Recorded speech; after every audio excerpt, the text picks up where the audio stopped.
All right. Hi, and welcome to It's Not Obvious Learn from Others edition. Today, I will be talking about what the Muslim immigrant experience is like in the US. And for that, I have my good friend Gita here with us, who will be sharing with us his experience. Okay, Hey, so Ansel. specifically, as a reminder, the Learn from Other series is really intended kind of for fun. That said, this episode is a little bit scary, right? Because it talks about religion, it talks about beliefs, and it's really intended to be more of like a chat with between me and Gita so that I can learn a little bit more in terms of what his experience has been like. Because I don't know what it's like to be a Muslim immigrant in the US. I'm a Christian and I have been I immigrated to the US when I was a kid. So my experience is very, very different than what I imagine Gita's experience has been. And typically, this kind of episode is intended to cover topics that I have little knowledge of. And that's where Gita comes in to share his experience. So, specifically, I don't know if we'll be able to get through all of these questions, but I'm thinking I want to ask Gita these questions. What's the most common question you get from non Muslim about being Muslim in the US? And from a new ish immigrant perspective, what are your thoughts of 9/11? So, not long ago, we finally pulled out of Afghanistan after 20 years. And that changes things a little bit, especially for me. I was here in the US already, I was in college when 9/11 happened. And I distinctly remember the kind of things, the kind of discussions that were happening around that time. And this year felt very different, felt very special because it feels that the forever war is finally done, at least for now, that we know of. Of course, that in itself is a very politically charged subject, and again, it's a little bit scary to talk about, but we'll see about getting through it. And of course, last but not least, I'm wondering if Gita can share some thoughts in terms of anything he wishes the rest of us, anything he wishes non-Muslim in the US know about what it means to be a Muslim immigrant and what your experience has been like. This episode is really primarily intended for anyone who's interested in knowing more about the Muslim immigrant perspective in the US. And as always, the disclaimer is that is intended to be very anecdotal. We're not representing any necessarily groups of people. We're not representing any political views. This is really, again, intended to be more of a chat for me to get to know my good friend here a little bit more and understand what it's like to be in his shoes. Okay, so here's Gita. And hi, Gita. Thanks again for taking the time to chat with me about this. I hope this topic isn't going to be too heavy for you. Um, but I guess we'll see. And yeah, we'll find out. Yeah, thanks So, for having me. But as you said, like this is just experience from one uh, immigrant, from one Muslim of immigrant, and from I'm from Indonesia, same as Hansel. But I came to the US in 2011. Um, but yeah, this is just gonna be my experience. It's not gonna represent any other. It can't represent all other Muslim immigrants' experience or any other Indonesian immigrants' experience to the US. So yeah, absolutely, yeah. totally. And yeah, and that's probably something a lot of my viewers probably haven't heard about me because I typically don't talk much about myself. I was born in Indonesia, but I came to the US in the 90s. And essentially, I grew up over here, came here with a green card, and got my citizenship when I turned 18 because you can only apply for citizenship after you turn 18. And yeah, I've been here for almost all of my life now at this point. So yeah. So you came to the US when again? 2000. Yeah, I actually came to the US on 2011 for college, Okay, and so about 10 years ago now. 10 years ago, yeah. Wow. Actually, yeah. Did you think I when you came here you were gonna be here that long? I did not, because I thought I was gonna finish college, maybe do like a maybe take like a job for like 2 years or 3 years until my visa expires. Um, but then I guess I just took on a different path.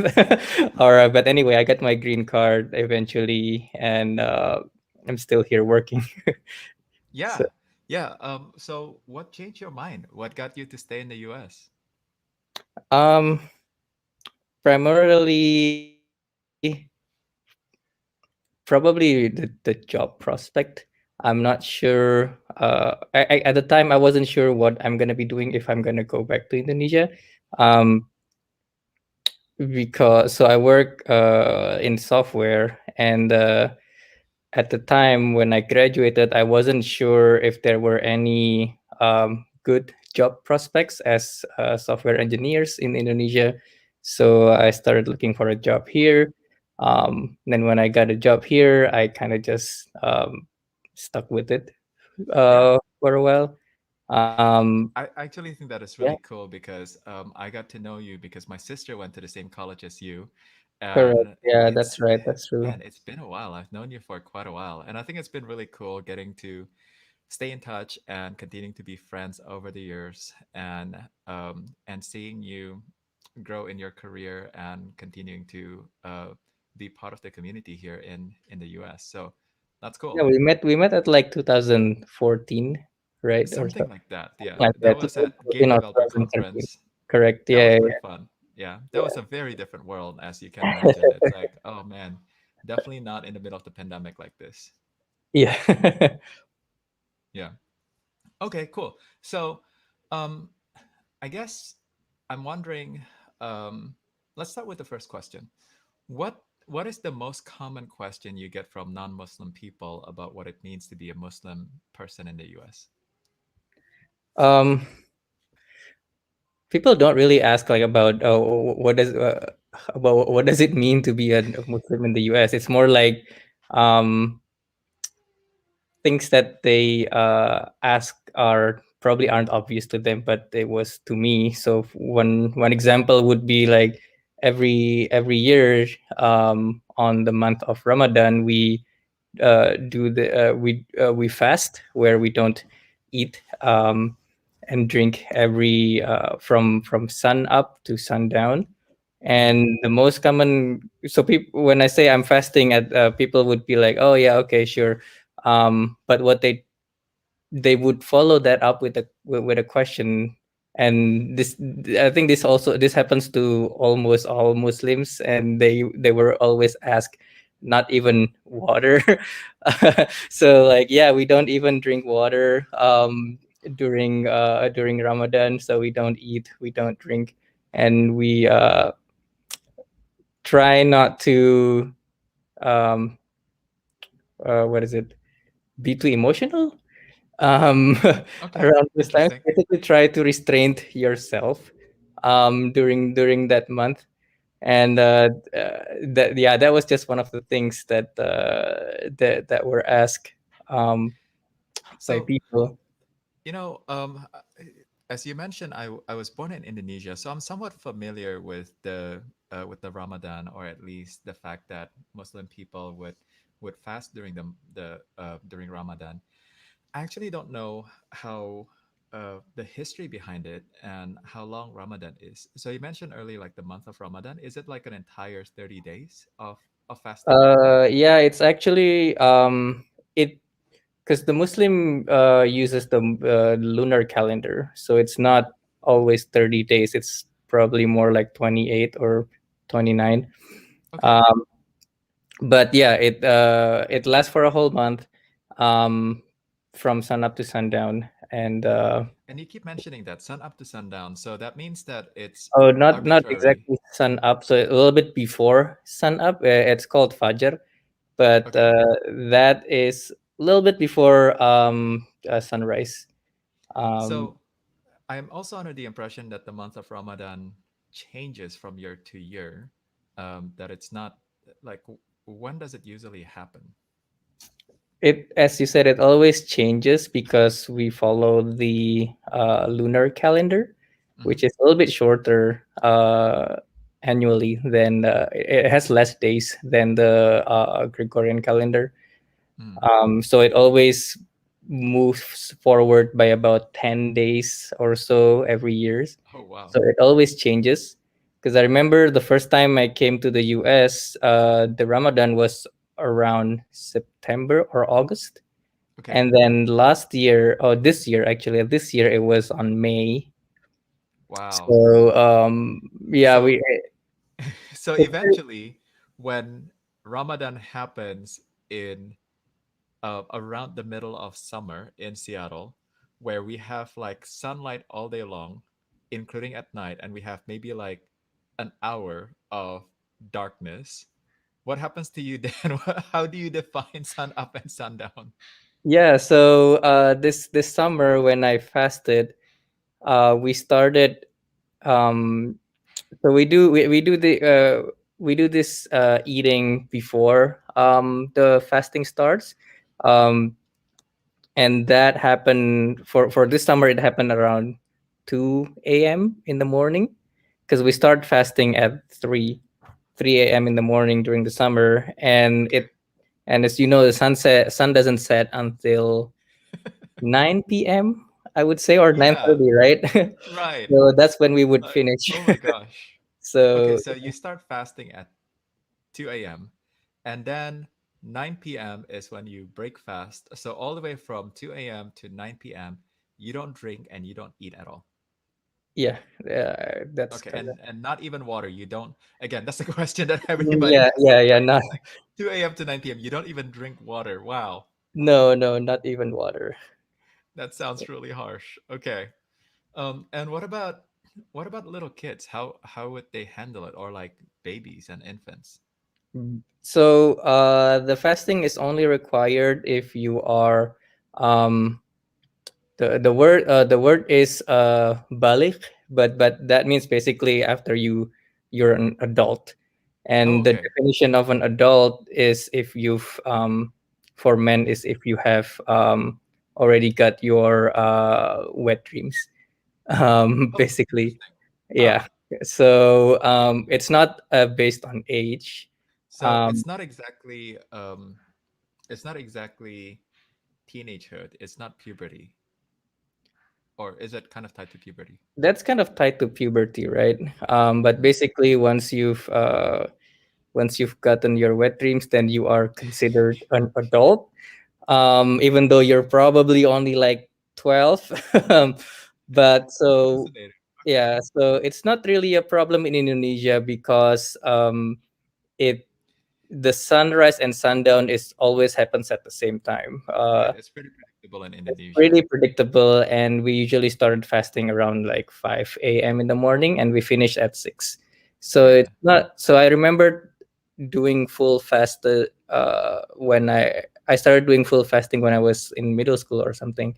Um, but before that, prior to that, for when I was in elementary and for kids, we usually do half day fasting, Hmm. where we basically skip breakfast.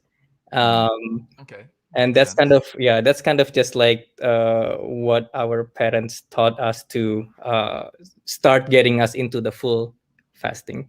But I don't know what they do in the US or where for kids in the US. I could yeah, I don't know. I don't really have any experience there. So, a really uncomfortable question, or potentially uncomfortable question here. So I understand for boys it would be like wet dream. What about for girls? Yeah, so for women it's when they first get their period is when Oh they're wow. considered an So I adult. mean, I'm under the impression that um some young girls would actually begin having their period at like, before they even turn 10. So, Right. huh. So then they would be considered adult there, if they've already had their period, and they would go through this aspect of things too. That's how I understand it, but in practice, as I said, in practice, people usually do their full fasting when they're in like middle school ish. When Okay. they're in So when they're already a elementary, teenager. yeah, yeah, when they're in elementary, they do this half day fast. Okay, that makes sense. That makes sense. I mean, we do want to we are concerned about the health of our kids too, right? We don't want them to go Right, through right, something like that too early. Okay. yeah. Okay. Very cool. So, yeah, I surprisingly enough, I never learned about anything like that, and that's part of the reason why I started like having these kinds of um, episodes and like recording it, because it's like, well, it gives me an opportunity to ask questions that I haven't actually really thought about before talking to people about it. So it's like, cool, thank you. I actually kind of want to know about Ramadan, but maybe we should have a future episode about the various Muslim observations, the traditions, and what it's about, and we can deep dive into those topics a little bit more. But for now, is there anything else that people that's not obvious to people about what it means to be a Muslim in the U.S. that you can think Um, of? I mean, in terms of questions that people ask us, um, one thing I could think of is that so my wife wears the hijab, and Hmm. one thing that she gets asked, not a lot, but one thing that she gets asked here and there when while she's in the US is, do you always wear that all the time, every day, all the time, like even at home or something like that? And yeah, the answer to that is no. um we so she would only wear it when she goes outside, or if there are people coming to our home, then she would wear it at home. But otherwise, we just wear she would just wear, normal house clothings, Okay. whatever that And means. I mean, I've clearly gone skiing with the two of you, and Right. clearly when she's skiing and she's wearing a helmet, she's not wearing a hijab, or at least I don't Correct. think she's wearing a hijab underneath. Yeah. No, she was Um. wearing like this Nike thing where it's not a Nike hijab, but it's the ski mask that is Oh. Okay. Yeah. Yeah. Yeah. that she used as a hijab. But Okay. anyway, everyone wears the ski mask at at the Right. mountain. Right. Yeah. Okay. Okay. Cool. And it's not obvious to me either what the hijab is about. I think it has to do with modesty and tradition, but I'm not sure. Is that something you can talk about a little bit? So the way I understand it, yes, it is about modesty and um, more like protecting yourself from people's gaze. At least that's Oh, how I okay. understand it. Um, yeah, I don't want to talk too much about that because I don't really, I'm not really an expert on that part of it. Okay. But what I'm, but what I understand is, it has to do with being modest and protecting yourself from unwanted stares, basically, Yes. which people would still get even if they're wearing hijab in Yeah. Indonesia or like wherever.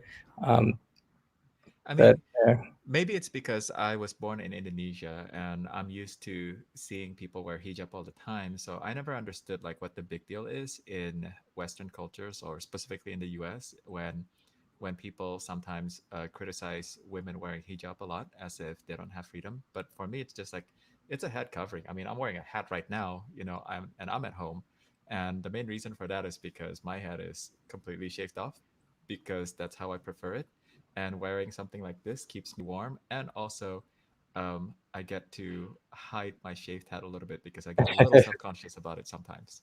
So I don't know. The way I see it is just it's just a head covering. I don't see any big deal about it, but I know people sometimes make a big deal of it.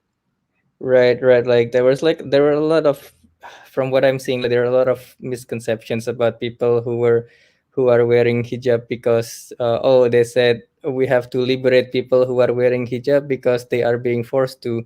But um that's not the case with my wife or people that I know that wear the hijab.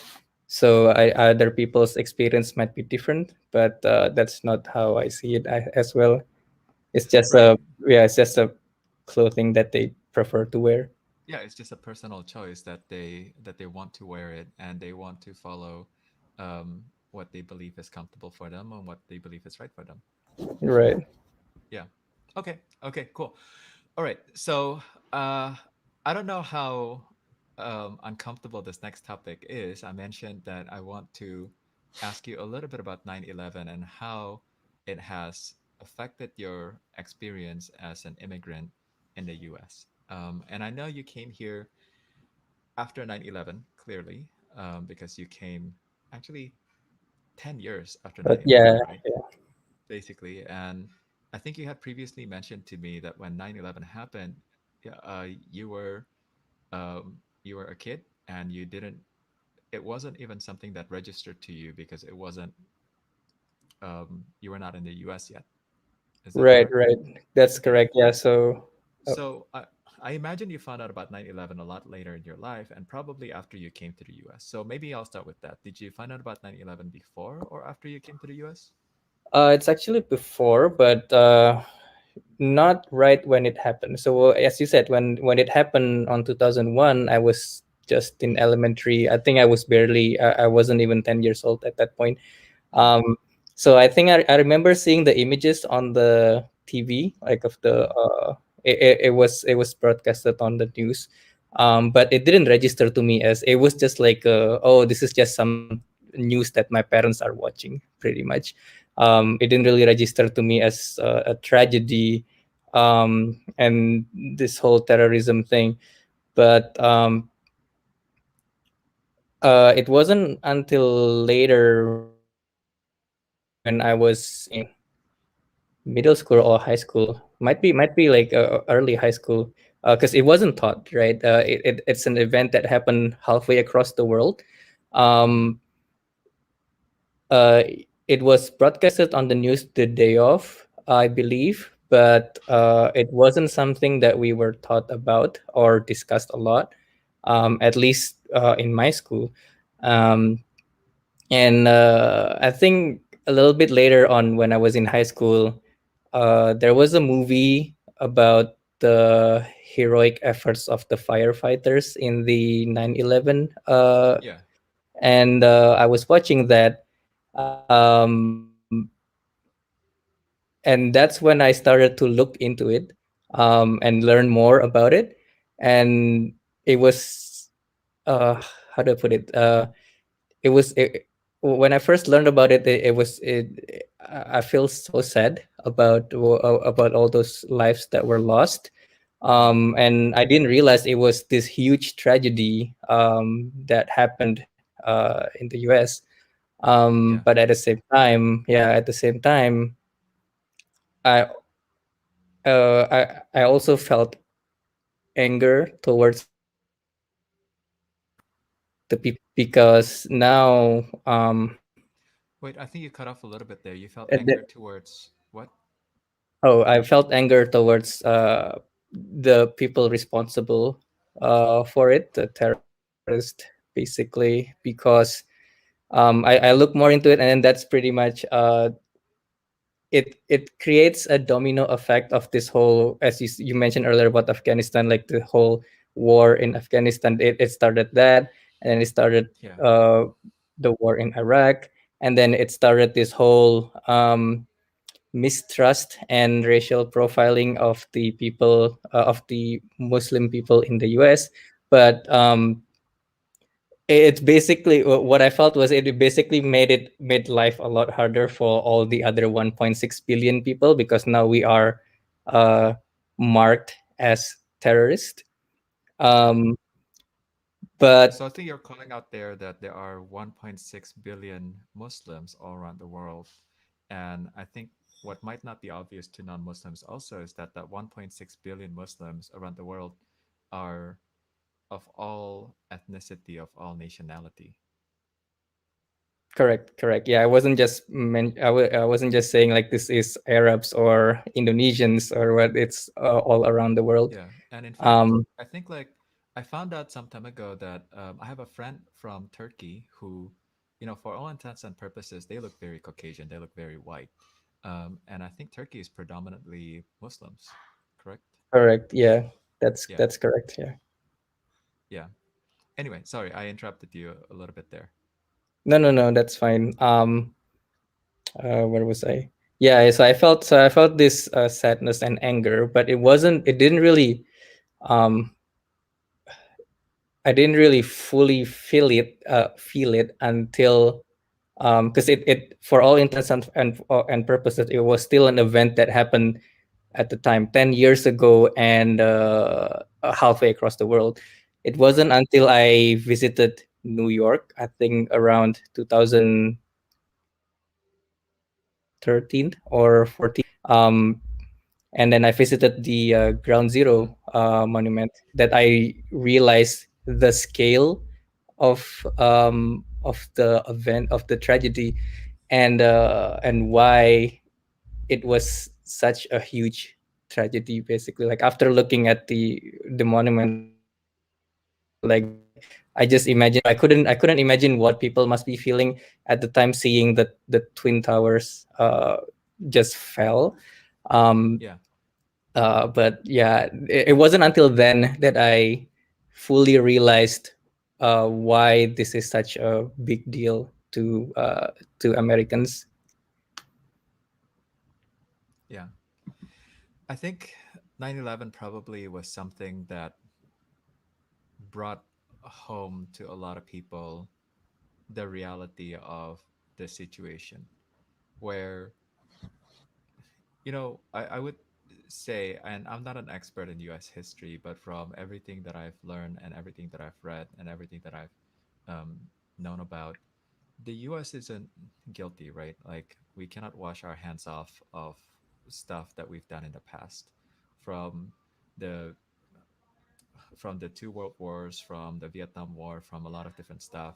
But I think for a lot of Americans, including myself, it's always something that happens somewhere else, and it's always something that happens to somebody else in another country. And 9/11 really brought it home that, like, hey, no, we are in the middle of this, and this can happen anytime, and this can happen anywhere. And that, I think, was really terrifying to a lot of Americans. And I think that's Yeah, I would probably assume so. why it was such a big deal. Yeah. Anyway, so how does that affect your experience as a Muslim immigrant, or has it affected your experience at all? The belief. Yeah, right. So I did, when I looked into it. This was before I went to the US. Um, I did learn about these whole mistrust and discriminations toward Muslim. So Uh, why would you call it mistrust, or why would you call it discrimination? I think it's obvious to you and me, but it might not be obvious to some other people. So what are some of the examples of that mistrust and discrimination? right. I was just about to go into that actually. Sorry. No, no, no, that's fine. On the discrimination part, um, so I did read about uh,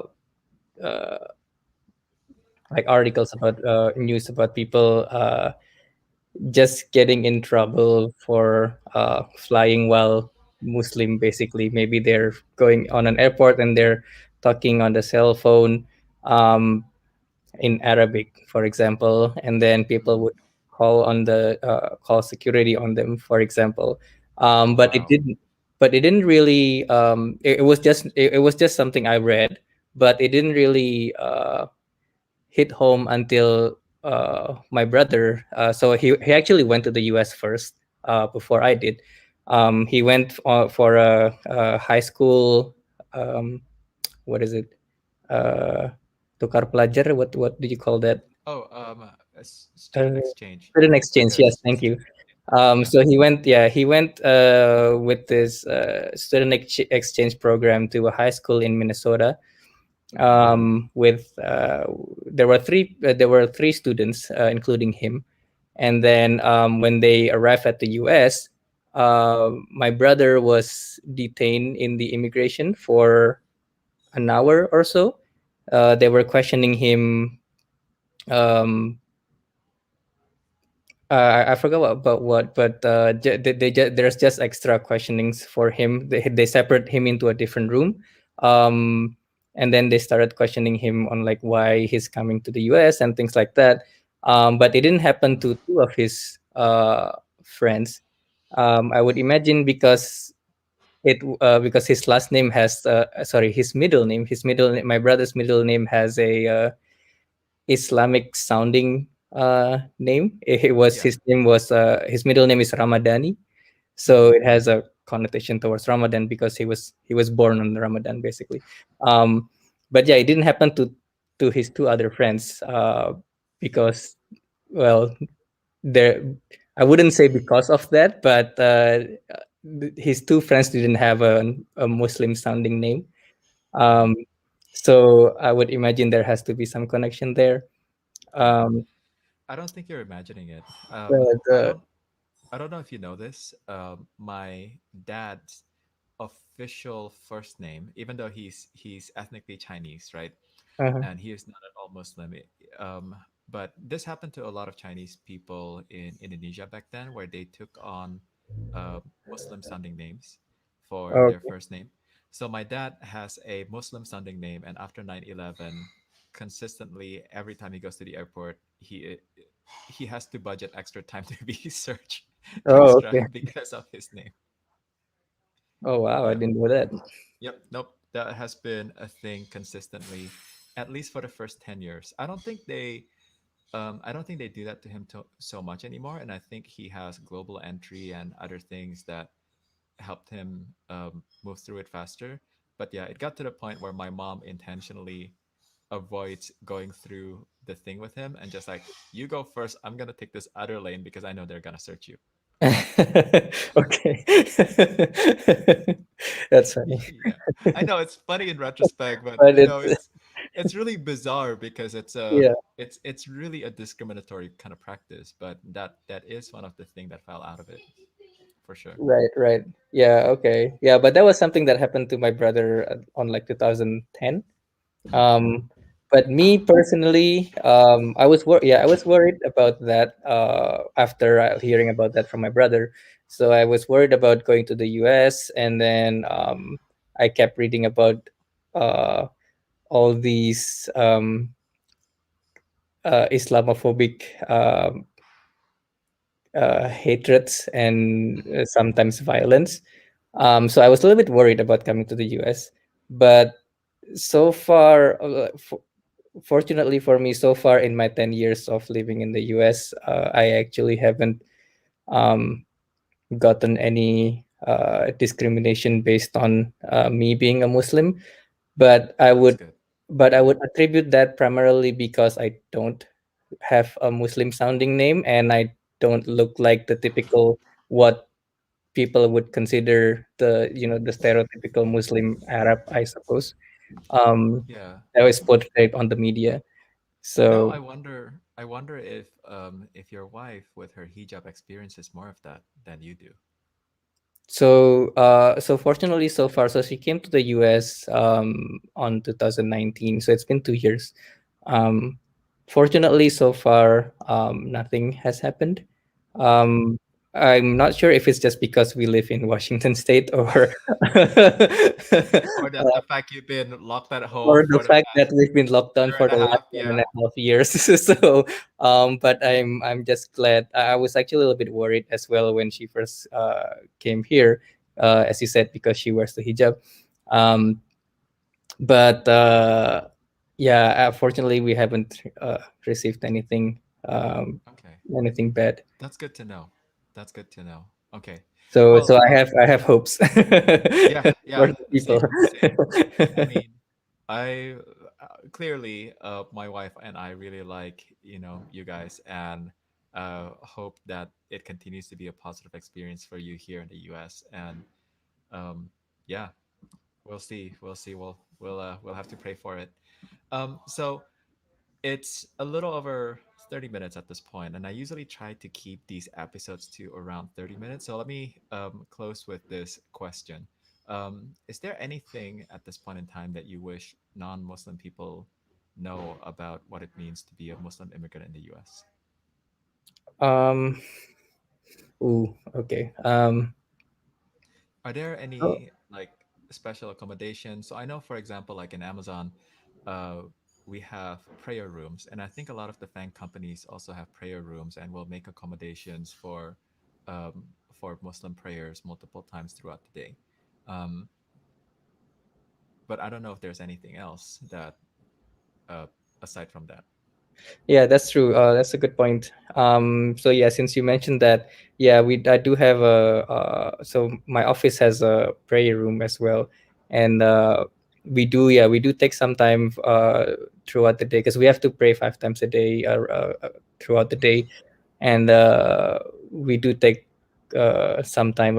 It doesn't take too long, maybe like at most 10 minutes to do, and uh,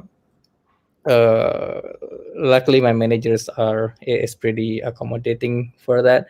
um, One thing though is that's different is that on Friday there is a Friday prayer, which is slightly different than the normal um, prayers, where it's more like a sermon, Hmm. kind of like how probably you have Sunday church, and then we have the same thing, but it's on Friday, where the prayer doesn't take a little bit longer, but there's just a sermon a little bit before the prayer on Friday, and we usually do it as a collective on the mosque, Hmm. not on prayer rooms.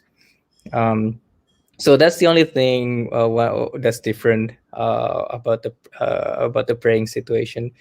And aside from that, another thing I could think of is that we we'd like the availability of more halal meat and Oh, cheaper halal yeah. meat maybe. So right now I've only found two halal butcher shop that are around my area, and Oh, okay. yeah, halal meats are a little bit more expensive here. It wasn't a problem in Indonesia because all the meats are halal, so it wasn't a problem. It's not a problem I thought I would have until I came to the US. Hmm. Um, I see. uh, but yeah, we buy halal meat, and there's just very not many. There are some restaurants that serves halal meat for like an extra $1 or $2. Hmm. Um, One of them being a Lunchbox Lab.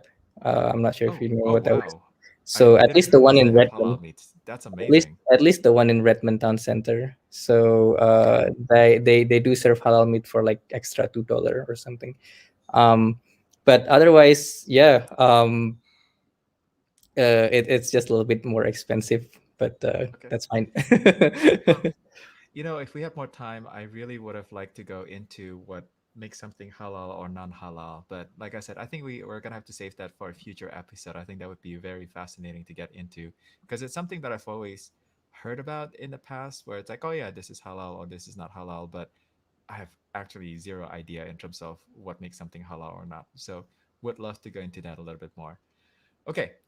That said, it's getting close to 40 minutes, so I'm just going to end this for now. And as always, I usually end with these questions for the people who have watched the episode all the way until now. Thank you for watching. I hope there were things that you learned. There were new things that you learned because I definitely learned a lot of new things despite having been exposed to a lot of the Muslim religion and culture for a big part of my life. And having a good friend like Gita, who obviously is what I would consider actually my wife. I don't know if you knew about this, Gita. My wife considers you to be a devout Muslim. So we were like, oh, yeah, hey, cool. We know someone who is a devout Muslim and he's really cool. And so is his wife. Anyway, so for my viewers, were there anything that were obvious to you? And were there anything that we talked about that seemed to be obvious to us, but were not at all obvious to you? Please tell us in the comments because I would love to address that, if not in the comments itself or in a future episode. And of course, if you like this episode, please definitely do subscribe for more content because I'm going to be doing more of these kinds of things and covering various subjects because I do personally find it very interesting. Thank you again and see you next time.